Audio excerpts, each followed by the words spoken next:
what if the secret to feeling calm, grounded, and truly alive wasn't something new you had to learn, but something ancient you had simply forgotten? Most self-care advice today tells us to buy more, schedule more, do more. But in Japan, for centuries, people have practiced a quieter kind of care, one that doesn't require a spa day or a meditation app, just awareness, intention, and a deep respect for daily life. I didn't grow up with this wisdom. Like many people, I believed self-care meant treating myself after a hard day, or waiting until burnout forced me to stop. But then, a Japanese friend told me something simple, yet life-changing. Self-care isn't a break from life. It's how we live life, moment by moment. And that idea opened a door. In this video, I'll share with you 18 ancient Japanese self-care habits that have helped people live with more balance, clarity, and peace, no matter their age, no matter their schedule. These aren't trends. They're timeless, powerful, and, best of all, free. And once you hear them, you may never look at your daily life the same way again. Let's begin. What is Japanese self-care, really? We often think of self-care as something we do. A massage after a long week, a walk when we finally make time, a glass of wine, a hot bath, a vacation that feels too short. But in Japanese culture, self-care isn't separate from life. It's not a checklist. It's not a luxury. It's a way of being, woven into how people wake up, clean their homes, eat, walk, speak, even how they breathe. Japanese self-care doesn't start with what you buy. It starts with how you notice. Notice the air in the room. Notice the warmth in your belly. Notice the way you place a cup down. Not for the world to see, but because you are alive, and that matters. In America, we often wait until we're overwhelmed to start caring for ourselves. In Japan, care is prevention. It's gentle, subtle, daily. It's not about self-indulgence. It's about self-respect. And it's built on habits passed down through centuries, from Zen temples, samurai wisdom, and ordinary families who understood. To live well, you must care for the life you're living while you're living it. What makes these practices different is how sustainable they are. You don't need a gym. You don't need special tools. You don't even need more time. You just need to approach life with intention, a little stillness, a little awareness, and the willingness to begin again. Every day. Because self-care, in its truest form, isn't about escaping life. It's about returning to it, fully present, fully human, breathing with the earth, rituals for the body. And home. Self-care doesn't begin with grand gestures. In Japan, it often begins before the first word is spoken, with a window, a splash of water, and a broom in hand. These are rituals that ground the body, clear the mind, and awaken the spirit. Gently, quietly, every single day. Habit 1. Kuki-no. The air exchange. The very first thing many Japanese people do each morning is open the windows. This simple act is called kuki-no, which means exchanging the air. But it's more than ventilation. It's emotional reset. Overnight, the air inside becomes stale, thick with yesterday's energy. By opening the windows, you symbolically let go of the past and invite the freshness of a new day. Try this. Before checking your phone, open a window. Stand there for 30 seconds. Take 3 deep breaths. Feel the shift. Even in winter, even for a minute, this habit reconnects you with nature, with movement, and with renewal. Habit 2. Misogi. The water ritual. In Japanese culture, water isn't just functional, it's sacred. Misogi is the ancient practice of purification through water. Traditionally, it involved standing under icy waterfalls. Today, it can be as gentle as washing your face, with awareness. Don't rush. Let the water touch your skin slowly. Imagine it washing away more than sleep.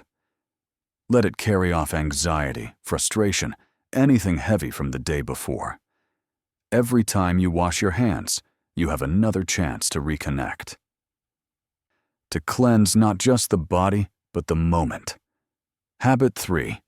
Tento-sama. The sun is watching. Tento-sama is a poetic name for the sun, but in Japan, it's also a symbol of invisible accountability. Children are taught, Tento-sama is watching, which plants a seed of mindfulness that lasts a lifetime. The idea is simple. Even when no one sees you, you are seen. Not with judgment, but with care. When you internalize that presence, you begin to treat yourself differently. You act with more integrity. You pause before neglecting your needs. You realize you matter, even in your quietest moments. And on a physical level, sunlight itself is healing. Just 10 minutes of morning light can regulate sleep, lift your mood, and reset your biological rhythm. Step outside. Let your face feel the warmth. You're not just in the light, you're part of it. Habit 4. The monk sweep, cleaning is meditation. In Zen temples, young monks clean every day, not because they must, but because they can. They sweep slowly. They wipe surfaces with full attention. They tend gardens as if they were tending to their own hearts. This is known as the monk sweep, and it transforms cleaning into a form of moving meditation. When your outer space is chaotic, your inner world often follows. But when your environment is calm, your mind settles too. Next time you clean, put on soft music, or no music at all. Move slowly. Feel each stroke of the broom. Let the act become the focus. You don't need incense or chanting. You just need presence. These 4 habits may sound ordinary, but practiced daily, they become sacred. Self-care begins not with escape, but with returning to your home, your breath, your body. And now that your space and senses are gently awakened, let's go even deeper, into the warmth that lives within you, the warmth within, habits that nourish from the inside out. What if fatigue, anxiety, and even chronic aches weren't always problems to fix, but signals from the body, asking for warmth, softness, and care? In Japanese self-care, wellness begins at the core. These next habits are about restoring your inner fire, softening your armor, and moving through the world with quiet strength. Habit 5. Onkatsu, the inner warmth. In Western culture, we often ignore how cold affects our bodies, until pain, illness, or exhaustion forces us to notice. But in Japan, keeping the core of the body warm is foundational. This practice is called onkatsu. Traditional wisdom says, a cold belly weakens digestion, circulation, and even mood. A warm belly supports healing, energy, and emotional balance. Try this. Drink warm tea instead of iced water. Eat hot soups, especially in the morning and evening. Wear a haramaki, a soft cloth wrapped around your stomach. These aren't trends. They're quiet protectors of health, practiced for centuries. If you often feel tired, or your hands and feet are always cold, start at the center. Warm the belly, and the rest of you will follow. Habit 6. Junan, softening the armor. Throughout the day, tension builds up, not just in the mind, but in the muscles. Shoulders rise, jaws clench, hands grip.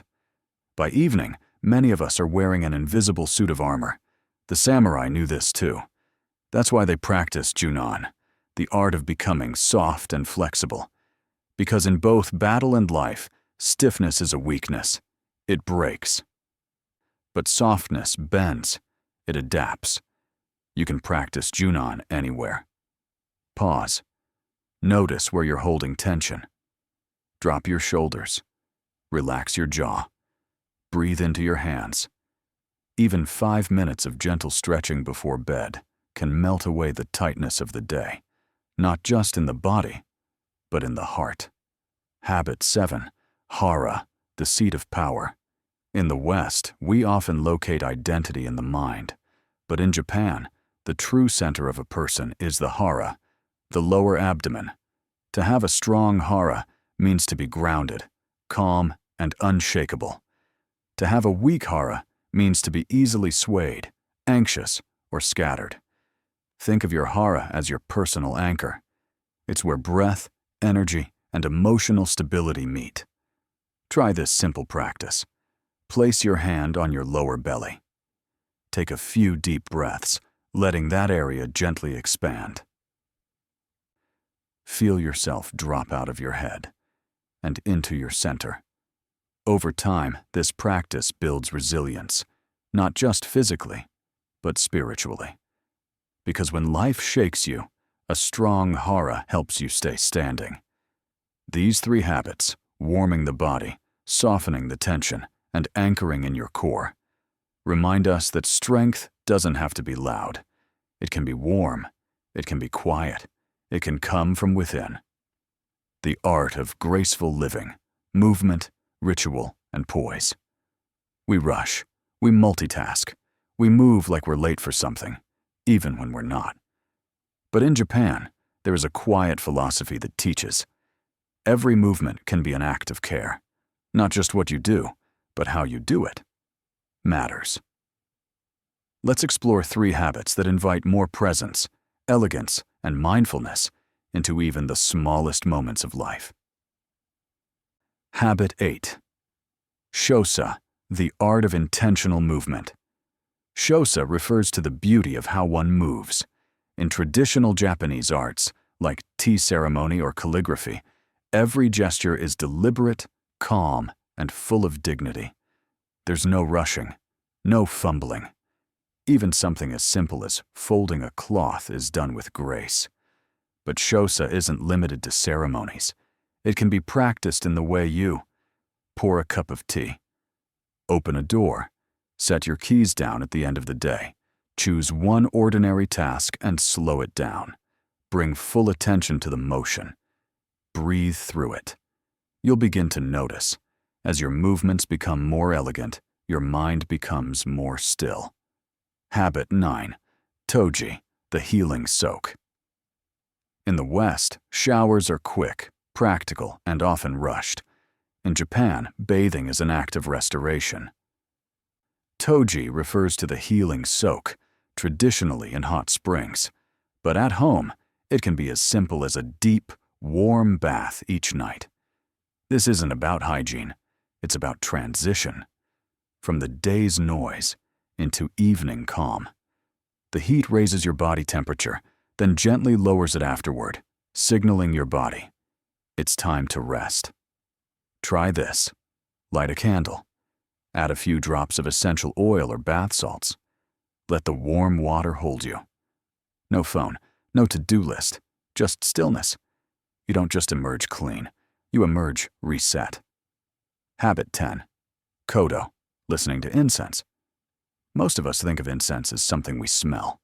But in Japan, the phrase used is listening to incense, because scent, like sound, can carry mood, memory, and emotion. Kodo is the art of appreciating fragrance with full presence. It's not about covering up a smell. It's about entering a moment. Light a stick of natural incense when you write, stretch, or pray. Sit for 1 minute and listen to the scent. Let it signal to your body that this time is sacred. Just like certain songs transport us, a familiar scent can ground us. It tells the nervous system, you are safe, you are home. Together, these habits, shosa, toji, kodo, form a different kind of medicine. Not pills, not procedures, but beauty, rhythm, and ritual. Because when you move with grace, you begin to live with grace. And sometimes, living gracefully also means letting go. In the next part, we'll explore the quiet power of release. From clutter from chaos, and from what no longer serves you. Letting go to make space, emotional and physical detox. Letting go is hard. We grow attached to things, habits, even pain. But Japanese self-care reminds us, what we carry shapes how we feel. A cluttered home clouds the mind. A packed schedule drains the spirit. And sometimes, the greatest act of self-care is clearing space. Habit 11. Danshari, the art of decluttering. Danshari isn't just about tidying up, it's about liberation. The word combines three ideas. Dan, refuse what you don't need. Sha, dispose of what no longer serves you. Re, detach from the idea that your worth is tied to possessions. Every item in your home takes up space, physically and energetically.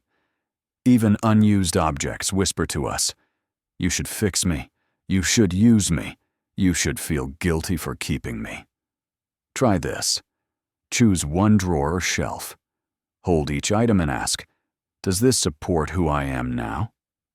If not, release it, with gratitude. And Danshari goes beyond objects. You can declutter toxic routines, old stories you tell yourself, even relationships that quietly drain you. Because a lighter space creates room for a lighter heart. Habit 12. Ma, the power of empty space. In Western culture, emptiness often feels uncomfortable. An empty room begs for furniture. A free hour feels unproductive. A silent conversation feels awkward. But in Japan, Ma, the space between, is sacred. Ma is the pause in music that gives it rhythm. The blank wall that makes art breathe. The quiet moment between thoughts that invites clarity. When your life is crammed with noise, tasks, and stimulation, there's no room to hear yourself think, let alone feel. Leave parts of your home intentionally bare. Schedule unscheduled time. Let a moment of silence sit between conversations. These spaces aren't wasted. They're where insight arrives, where healing begins. In the West, self-care often tells us to add more routines, more goals, more supplements. But in Japan, it often starts by asking, what can I release? Because peace doesn't come from having it all. It comes from having just enough, and the space to breathe. Living the moment, deep presence in a distracted world. Most people live as if moments are unlimited. We rush through breakfast. We half listen to loved ones. We assume there will always be another chance. But Japanese self-care teaches the opposite. This moment, right now, is one of a kind. Let's explore 2 habits that help us reclaim that truth. Habit 13. Ichigo Ichie. One time, one meeting. Ichigo. Ichi means one time, one meeting. It comes from the Japanese tea ceremony, where every gathering is treated as sacred, because it will never happen the same way again. The people, the season, the light, the conversation, all of it, unrepeatable. And so, they give it their full attention. What if we lived like that? You savor your coffee instead of gulping it. You look someone in the eye and really see them. You stop multitasking and start being. Pick one daily habit: eating, walking, listening. Do it as if it's the last time you'll ever experience it that way, because in truth, it is. Presence turns the ordinary into the unforgettable. Habit 14. Shinrin-yoku, forest bathing. In the 1980s, Japanese researchers gave a name to something ancient. Shinrin-yoku, forest bathing. It's not hiking, not exercise. It's simply being among trees and letting nature wash over you. Studies show it reduces stress hormones, lowers blood pressure, and even boosts immune function. But the science only confirms what the soul already knows. We were never meant to live apart from nature. Try this. Find a quiet park, a wooded path, or even a tree-lined street. Walk slowly. Don't rush. Listen to the wind. Smell the earth. Feel the bark beneath your hand. No phone. No destination. Just presence. Because when you let nature hold your attention, it also holds your pain, your worry, your restlessness. Together, Ichigo Ichi and Shinrin Yoku remind us. Peace doesn't live in the past or the future. It lives in now, in your breath, your senses, your open heart. And when you're fully here, you begin to notice subtler things, the words you speak, the energy you carry, and how your presence affects the space around you. In the next part, we'll explore those invisible forces, how language, intention, and quiet protection shape your inner world. Some of the most powerful aspects of self-care can't be seen. They're in the energy we carry, the words we speak, the subtle ways we protect our space and spirit. In Japanese tradition, these invisible forces are not mystical. They're essential. Let's explore 3 practices that nurture your inner world. Habit 15, Kotodama, the spirit of words. Kotodama means the spirit that lives inside words. In Western culture, words are seen as tools for communication. But in Japan, words are more than that. They're living energy. What you say shapes your reality, especially when you speak about yourself. I'm such an idiot. Nothing ever works for me. I'll never get better. These aren't harmless phrases. They're spells, cast inward. Try this. Notice how you talk to yourself. Replace self-criticism with language that's honest but hopeful. Instead of, I can't do this. Say, this is hard, but I'm learning. It's not false positivity. It's speaking to yourself like someone you want to heal, not hurt. Because your words don't just describe your life, they help create it. Habit 16, Mauricio, the salt shield. Walk through Japan and you might see it. A small dish of salt by the entrance of a shop or home. This is Mauricio, a centuries-old ritual of spiritual protection. Salt is believed to purify energy and guard against negativity. But even beyond belief, it serves as a signal. This space is cared for. This space is intentional. Place a small dish of natural salt near your door. Let it be a visual reminder. This home is a sanctuary. You don't have to believe in the mystical meaning, just in the mindful act of setting a boundary between chaos out there and peace in here. Habit 17, Hara, returning to your center. Your Hara, the lower belly, isn't just a physical center. It's an energetic one. In Japanese understanding, this is where calm, courage, and presence reside. When your Hara is strong, you feel grounded. When it's weak, life feels unsteady. Place your hand on your belly. Breathe slowly. Feel your center hold you, especially during stress. Over time, this awareness builds quiet power, the kind that doesn't shake when life does.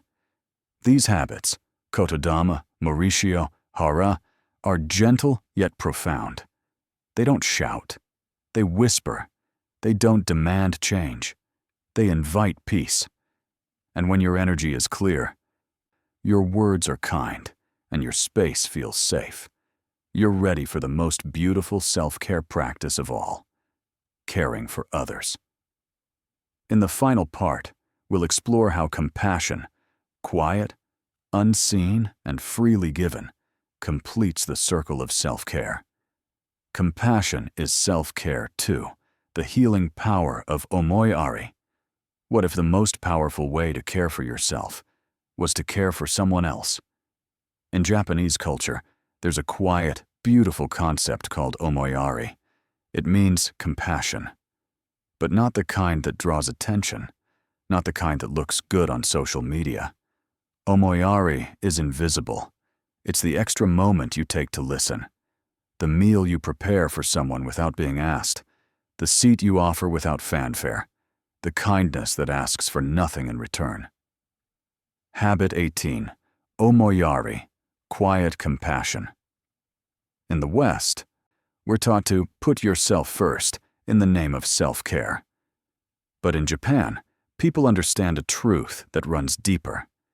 The line between caring for yourself and caring for others is thin, often invisible. Because when you become consumed by your own problems, your world gets smaller. But the moment you shift your attention outward to the needs, hopes, or even pain of someone else, something lifts. Your burdens feel lighter. Your breath deepens. Your day suddenly has meaning. Omoyari isn't about fixing people. It's about witnessing them, making space for others in your heart, and in doing so, expanding your own. The full circle of care. These Japanese self-care practices aren't just habits. They're reminders that life is sacred, even in its quietest moments.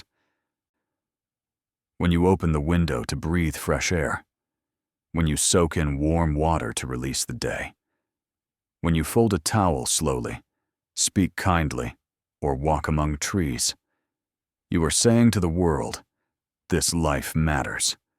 I matter. And when you extend that same care to someone else, without asking for credit, without needing to be seen, you complete the circle. Self-care isn't selfish, and compassion isn't a burden. Together, they form a way of living that is gentle, grounded, and deeply human. You don't need to adopt all 18 habits. You don't even need to remember them all. Just choose one that speaks to you, and begin there. Let it settle into your day like warm light through an open window. Let it change you, not all at once, but softly, over time. And if this message resonated with you, please share it with someone who needs a gentler way to live. Because sometimes, healing begins not with doing more, but with doing less, more mindfully. Take good care of yourself, and take good care of each other.